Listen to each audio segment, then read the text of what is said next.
Hello everyone, welcome to Roto Talks. നമ്മുടെ മറ്റൊരു പുതിയ വീഡിയോയിലേക്ക് എല്ലാവർക്കും സ്വാഗതം. അപ്പോൾ IPL ഫൈനലിന് ശേഷം നമ്മൾ ഇതുവരെ ഒരു വീഡിയോസും ചെയ്തിട്ടില്ല. അതിനിടയ്ക്ക് ഇന്ത്യയുടെ ടീം സെലക്ഷൻസ് വന്നു, വൈഭവ് സൂര്യവംശിക്ക് ഇന്ത്യൻ ടീമിലോട്ടുള്ള എൻട്രി വന്നു, ഇന്ത്യൻ എ ടീമിൻ്റെ മാച്ച്, ടെസ്റ്റ് ടീമിൻ്റെ മാച്ച് ചെയ്തപ്പോൾ ഇന്ത്യ കുറേ കാലം ശേഷം ഒരു ODI മാച്ച്. വിരാട് കോഹ്ലി ഇല്ലാതുകൊണ്ട് തന്നെ പേഴ്സണലി അങ്ങനെ വലിയൊരു താല്പര്യം ഇല്ലായിരുന്നു. കാരണം വിരാട് കോഹ്ലി ഇല്ല, അതുപോലെ തന്നെ ഫുട്ബോൾ വേൾഡ് കപ്പ് നടക്കുകയാണ്. അപ്പോൾ അതിൻ്റെ ഇടയിൽ തീരെ പ്രാധാന്യം കുറഞ്ഞു പോകുന്ന ഒരു സമയമാണ്. അതിൻ്റെ ഇടയ്ക്ക് തന്നെ വുമൺസ് T20 വേൾഡ് കപ്പും കൊണ്ടുവച്ചിട്ടുണ്ട്. അപ്പോൾ ഒട്ടും ആൾക്കാർ ഒരു കാണാൻ സമയമില്ലാത്തൊരു ഒരു വ്യൂവർഷിപ്പ് കിട്ടാത്തൊരു സമയത്ത് നോക്കാണ് ഇത് കൊണ്ടുവച്ചേക്കുന്നത്. അപ്പോൾ ഇന്ത്യൻ എ ടീമിൻ്റെ മാച്ച് ഉണ്ട്. എന്തായാലും വൈഭവ് സൂര്യവംശി ഉള്ളതുകൊണ്ട് അതിൻ്റെ ഒരു ബ്രോഡ്കാസ്റ്റ് റൈറ്റ്സ് ഒക്കെ സ്റ്റാർ ഏറ്റെടുത്തിട്ടുണ്ടായിരുന്നു. അപ്പോൾ ODI ടീമിൻ്റെ മാച്ച് ശുഭ്മാൻ ഗിൽ സെഞ്ചുറി അടിക്കുന്നു, രോഹിത് ശർമ്മയുടെ ഫസ്റ്റത്തെ കളി റൺഔട്ട്, ശുഭ്മാൻ ഗില്ലിൻ്റെ സെഞ്ചുറി, ഇഷാൻ കിഷൻ ടീമിൽ സ്ഥിരമാകാനുള്ള സാധ്യതകൾ, അങ്ങനെ ഒരുപാട് സംഭവങ്ങൾ നടന്നുകൊണ്ടിരിക്കുകയാണ്. അപ്പോൾ അതിനോട്ട് നമുക്ക് പിന്നെ വരാം. മെയിനായിട്ട് ഇപ്പോൾ വീഡിയോ ചെയ്യാനുള്ള കാരണം കഴിഞ്ഞ ദിവസം സ്പെയിൻ, ഇപ്പോൾ നമ്മുടെ FIFA വേൾഡ് കപ്പിൽ സ്പെയിൻ അതുപോലെ തന്നെ കോപ്പ വെൽഡെ എന്ന് പറയുന്നൊരു കൺട്രി ആയിട്ട്, എന്താ അവരുടെ പേര്, കഴിഞ്ഞ ദിവസം FIFA വേൾഡ് കപ്പിൽ സ്പെയിനും കോപ്പ വെർഡെ എന്ന് പറയുന്ന ഒരു കൺട്രി ആയിട്ട്, ഒരു ഐലൻഡ് കൺട്രി ആയിട്ട് FIFA വേൾഡ് കപ്പിൽ സമനില പിരിയേണ്ടായി ഒരു മത്സരം. അവർ സമനില പിടിക്കേണ്ടായി ആ കോപ്പ വെർഡെ എന്ന് പറയുന്ന കൺട്രി. അപ്പോൾ ആ സമയത്ത് കബോ വെർഡെയും സ്പെയിനായിട്ടുള്ള മത്സരം സമനിലയിൽ പിരിഞ്ഞ സമയത്ത് ഭയങ്കരമായിട്ട് അപ്രീസിയേഷനാണ് ആ ഒരു ചെറിയ കൺട്രിക്ക് കിട്ടിക്കൊണ്ടിരിക്കുന്നത്. കാരണം 5,30,000, അതായത് ഇന്ത്യയിലെ, നമ്മുടെ കേരളത്തിലെ ഒരു ജില്ലയിലെ ഒരു നഗരസഭയിലെ അത്ര പോലും പോപ്പുലേഷൻ ഇല്ലാത്തൊരു കൺട്രി വന്നിട്ട് വേൾഡ് കപ്പിൽ സ്പെയിൻ പോലെ അത്രയും ഹിസ്റ്ററിയുള്ള ഒരു രാജ്യത്തെ അലക്കുക എന്ന് പറയുന്നത് ചിലർ കാര്യമല്ല. സമനില പിരിയുക എന്ന് പറയുന്നത് വലിയ നേട്ടമാണ്. അപ്പോൾ എല്ലാ FIFA വേൾഡ് കപ്പ് നടക്കുമ്പോഴും സ്ഥിരം വരാറുള്ള പല്ലവിയാണ് ഇത്രയും പോപ്പുലേഷനുള്ള 130 കോടി ജനങ്ങളുള്ള 140 കോടി ജനങ്ങളിൽ ഇന്ത്യക്ക് ഒന്നും ചെയ്യാൻ പറ്റണില്ല എന്നുള്ളത് വളരെ ശരിയായ കാര്യമാണ്.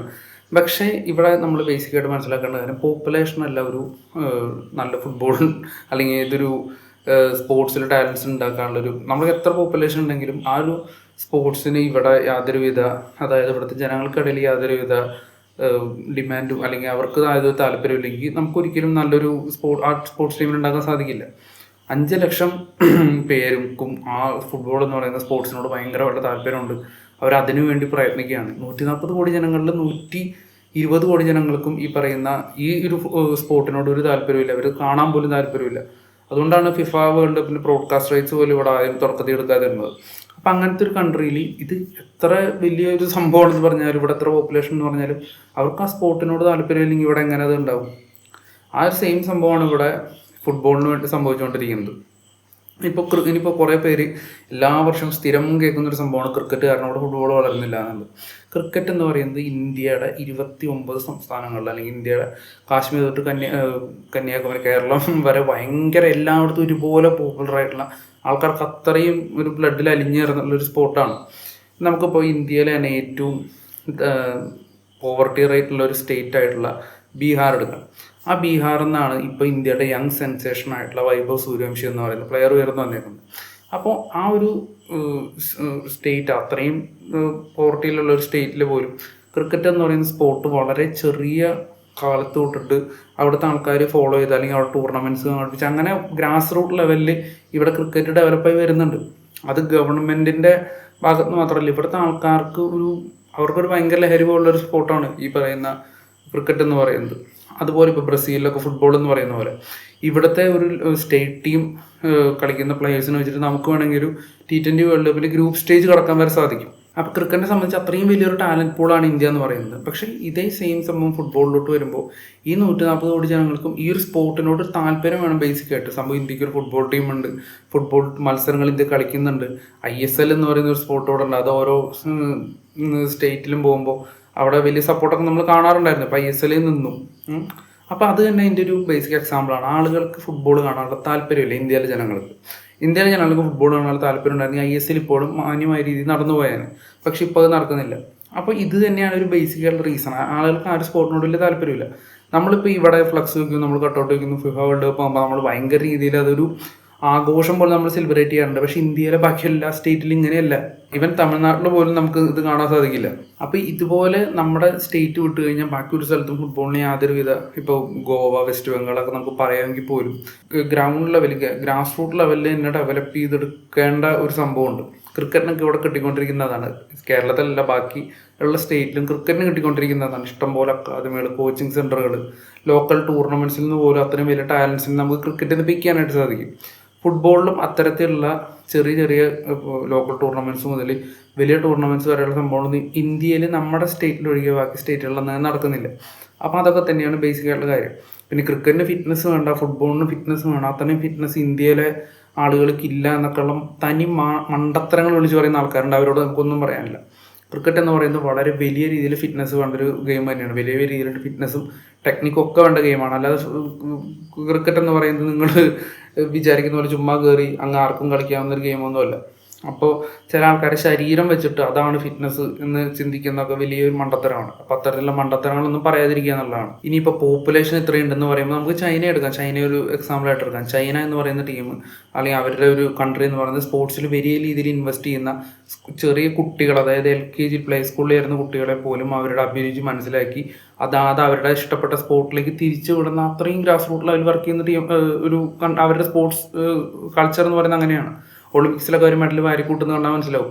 ഇപ്പം അമേരിക്കയൊക്കെ ഉള്ള പോലത്തെ രാജ്യങ്ങൾ കൂടുതലും കുടിയേറ്റക്കാരെ ഒക്കെ അവരുടെ ടീമൊക്കെ എടുത്ത് നോക്കിയാൽ നമുക്ക് മനസ്സിലാവും കൂടുതലും പുറത്തുനിന്നുള്ള ആളുകളായിരിക്കും കൂടുതലുണ്ടാവും. പക്ഷെ ചൈന അവരുടെ നാട്ടിലെ ആളുകളെ വെച്ചിട്ടാണ് അവരെല്ലാ കൊല്ലവും സ്പോർട്സിൽ ഒളിമ്പിക്സിലൊക്കെ വലിയ നേട്ടം ഉണ്ടാക്കാറ്.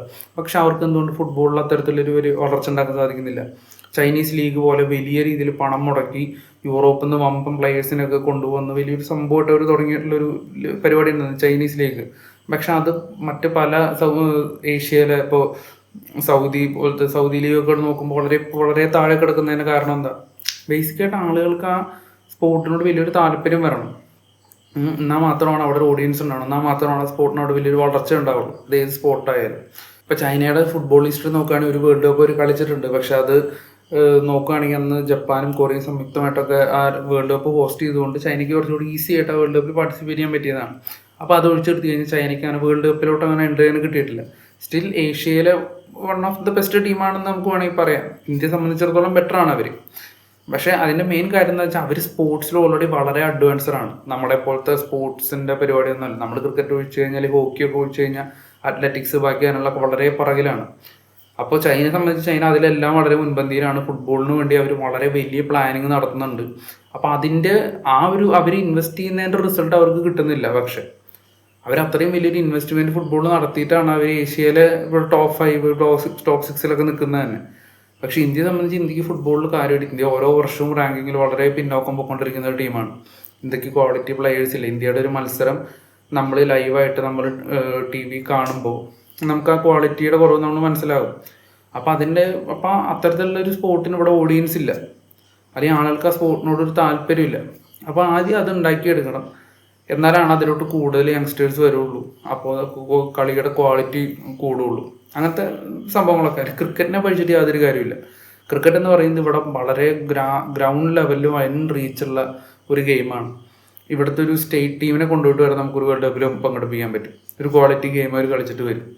അപ്പോൾ അങ്ങനത്തെ ഒരു സംഭവം ഫുട്ബോളിനില്ലാത്തതിന് ക്രിക്കറ്റിനെ പടലിൽ കയറിയിട്ടൊരു കാര്യമില്ല. ഇപ്പോൾ എല്ലാ വർഷവും പറയുന്ന പോലെ ഒരു 10 വർഷം കഴിഞ്ഞ് ഇപ്പോൾ ഒരു 2036 വേൾഡ് കപ്പിൽ ഇന്ത്യ കളിക്കും, 42 വേൾഡ് കപ്പിൽ ഇന്ത്യ കളിക്കും എന്നൊക്കെ നമുക്ക് വേണ്ടി പറയാമെന്നല്ലാതെ ഇനിയിപ്പോൾ 10 വർഷം കഴിഞ്ഞാൽ ഇത് വലിയ മാറ്റമൊന്നും ഉണ്ടാവില്ല. ഇപ്പോൾ 2016 അന്നത്തെ ചില വീഡിയോസൊക്കെ എടുത്ത് നോക്കുമ്പോൾ മനസ്സിലാവും 2026 ഇന്ത്യ കളിക്കുമെന്നൊക്കെ. ഇപ്പോൾ 2026 ഇപ്പോഴും ആ യോഗ്യതയ്ക്കുള്ള യോഗ്യത പോലും ഇന്ത്യ പലപ്പോഴും നേടാറില്ല എന്നുള്ളതാണ്. അപ്പോൾ എന്തായാലും ഇന്ത്യക്ക് ഒരു മികച്ച ഫുട്ബോൾ ടീം ഉണ്ടാവണമെങ്കിൽ ആദ്യം ഇന്ത്യയിലുള്ള മുഴുവൻ ജനങ്ങളുടെ ഇടയിലും ഫുട്ബോളിനൊരു റീച്ച് വേണമെന്നുള്ളതാണ്. കുറച്ചിപ്പോൾ ഇന്ത്യൻ ടീമൊക്കെ നോക്കിയാൽ കുറേ നോർത്ത് ഈസ്റ്റിലെ കളിക്കാരായിരിക്കും. കുറേ നോർത്ത് ഈസ്റ്റിലെ കളിക്കാരും കേരളത്തിലെ കുറച്ച് പ്ലേയേഴ്സൊക്കെ കൂടിയിട്ടായിരിക്കും ഒരു ഇന്ത്യൻ ടീം ഉണ്ടാകുന്നത്. അപ്പോൾ ഇന്ത്യ എന്ന് പറയുന്ന ഒരു വലിയ രാജ്യമാണ്. എല്ലാ ഭാഗത്തു നിന്നും ഭയങ്കര വലിയ ടാലൻസിനെ കിട്ടാവുന്ന രാജ്യമാണ്. പക്ഷെ ആ മൊത്തം രാജ്യത്ത് ആ സ്പോർട്സിൻ്റെ ഒരു ഇത് വേണം. എന്നാലും ഇവിടുത്തെ നമുക്ക് പ്ലേയേഴ്സിനെ കിട്ടുള്ളൂ. അപ്പോൾ എന്തായാലും ഫുട്ബോളിൽ നമുക്കൊന്നും എത്തുന്നില്ല എന്ന് വെച്ചിട്ട് ക്രിക്കറ്റിൻ്റെ വിടലോട്ട് കയറേണ്ട ഒരു ആവശ്യമില്ല. അപ്പോൾ എന്തായാലും ക്രിക്കറ്റിൽ നമുക്ക് എന്തെങ്കിലും കിട്ടുന്നുണ്ട്. അപ്പോൾ അത് വീണ്ടും കിട്ടിയാലേ നമുക്ക് സ്പോർട്സിൽ എന്തെങ്കിലും ഒരു മേൽവിലാസം ഉണ്ടാക്കാൻ സാധിക്കുള്ളൂ. അപ്പോൾ എന്തായാലും നമ്മൾ വീഡിയോ ഇത്രേ ഉള്ളൂ. പിന്നെ നമ്മളൊക്കെ മറ്റു മത്സരങ്ങളെ പറ്റിയിട്ടൊന്നും അങ്ങനെ പറയുന്നില്ല. കാരണം വലിയ കാര്യമായിട്ടുള്ള പരിപാടികളൊന്നും എന്തായാലും നടക്കുന്നില്ലാത്തതുകൊണ്ടാണ്. അപ്പോൾ എന്തായാലും നമ്മൾ ഈ ഒരു സംഭവം പറയാനായിട്ടാണ് ഇന്ന് ഞാൻ വീഡിയോ ഇട്ടത്. അപ്പോൾ എന്തായാലും നമ്മുടെ അടുത്ത വീഡിയോ ആയിട്ട് വീണ്ടും വരുന്നതായിരിക്കും. Thank you.